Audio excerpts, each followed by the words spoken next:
Hi everyone.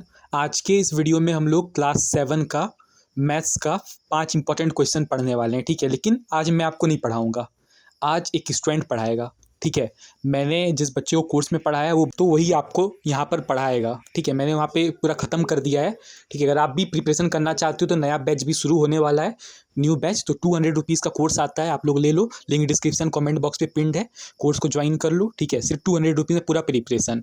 ठीक है, नया बैच शुरू हो रहा है तो जल्दी ही जाकर ज्वाइन कर लेना। मिलते हैं हम लोग कोर्स में। तो अभी आप लोग इस वीडियो को देख सकते हो। ठीक है, थोड़ा सा अलग टाइप का होगा लेकिन आप समझ लेना। So hello everyone, good evening. Today I have brought most important questions for Hindustan olympiad 2025. आज मैं आप सभी के सामने हिंदुस्तान ओलंपियाड 2025 का मोस्ट इम्पॉर्टेंट क्वेश्चंस लाया हूँ।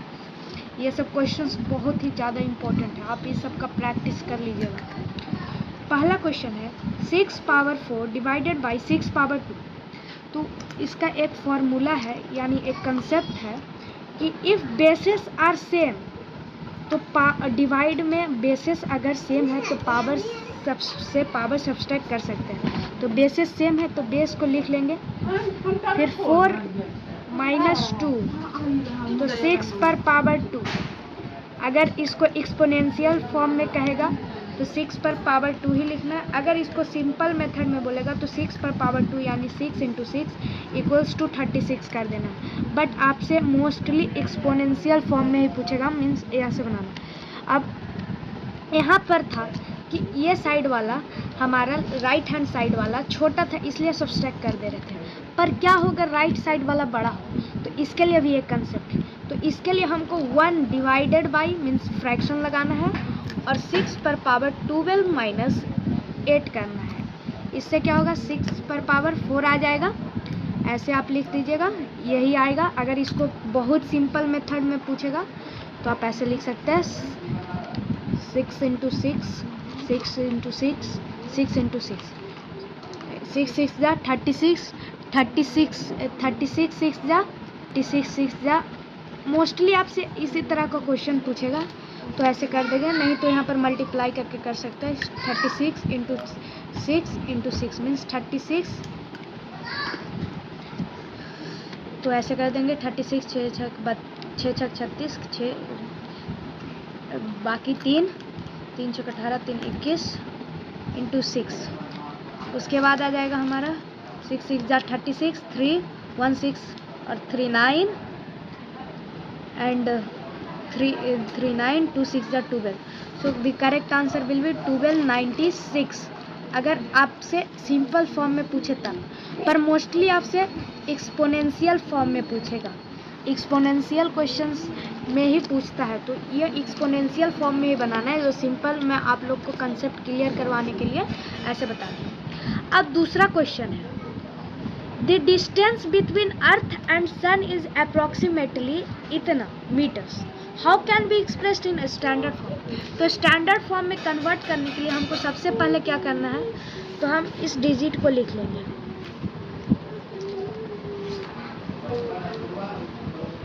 अब इस डिजिट को लिखने के बाद स्टैंडर्ड फॉर्म हमेशा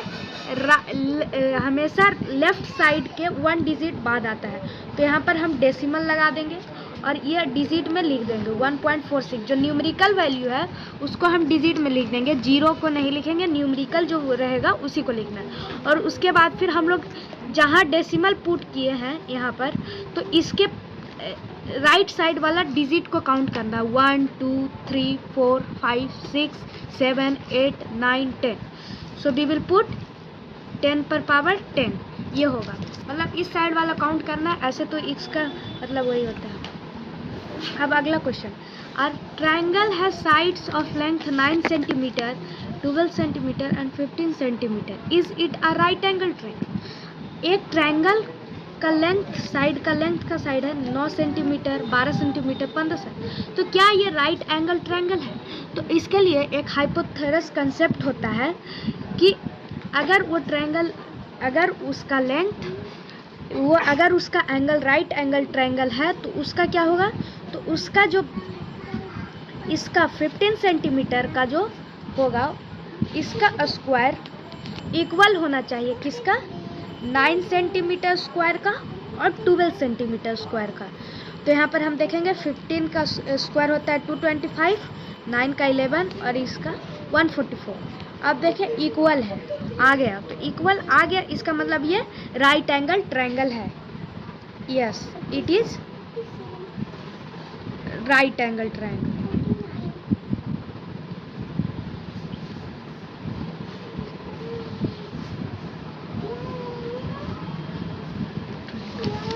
अब हमारा स्टार्ट।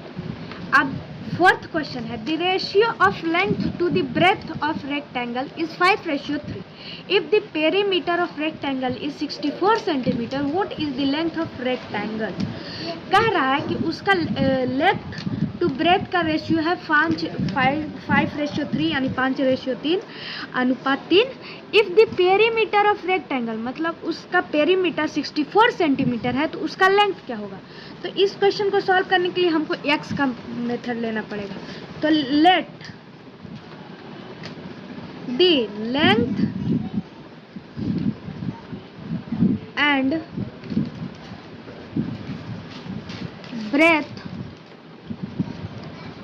Of rectangle bx। तो ये कैसे हो जाएगा, bx मतलब इक्वल्स टू इसका लेंथ कितना है तो 5x और ब्रेथ कितना है तो 3x, ऐसे लिख सकते हैं।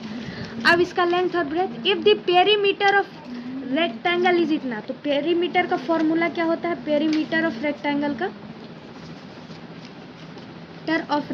का फॉर्मूला होता है 64 सेंटीमीटर। इसका मतलब है कि 5x plus 3x, 2 into 5x plus 3x equals to 64। अब इसको अंदर अंदर कर देंगे तो 2 इंटू 8x आता है इक्वल्स टू 64 है। मतलब 2 इंटू 8x इक्वल्स टू 16, मतलब 16x इक्वल्स टू 64। इसका मतलब x का वैल्यू कितना है मेरा, x इक्वल्स टू 64/16 मीन्स 4। अब पूछ रहा है कि लेंथ कितना होगा, तो लेंथ का रेशियो है 5x, तो 5 इंटू 4 इक्वल्स टू 20 सेंटीमीटर। यहाँ पर थोड़ा सा जगह कम छूटा था इसलिए हम 20 सेंटीमीटर इसका होगा लेंथ। अब अगर ब्रेथ पूछता तो ब्रेथ के लिए भी यहाँ पर सॉल्व कर दे रहे हैं, स्पेस कम है, तो ब्रेथ है 3 और x का वैल्यू कितना आया है 4, तो 3 इंटू 4 इक्वल्स टू 12 सेंटीमीटर इसका ब्रेथ आ जाता और लेंथ कितना आता 20 सेंटीमीटर। अब हमारा अगला क्वेश्चन है, Raj borrowed 8,000 from a bank at rate of 5% per annum, what is the interest he has to pay at the end of 4 years। मतलब उसको 4 साल बाद कितना इंटरेस्ट पे करना पड़ेगा। तो इसका फॉर्मूला है SI equals mean simple interest equals to P into R into T by 100। अब इसी फॉर्मूले से ये क्वेश्चन बनेगा। प्रिंसिपल है हमारा 8,000 इंटू रेट कितना है 5 इंटू टाइम कितना है 4 years डिवाइडेड बाई 100। तो ये 85 जा 400 and 400 into 4 equals to 1600, so rupees 1600। तो SI equals to rupees 1600। So today I am आप सभी को मैं एक होमवर्क दे देता हूँ। आप इस क्वेश्चन का आंसर मुझे कमेंट में करें। प्रिंसिपल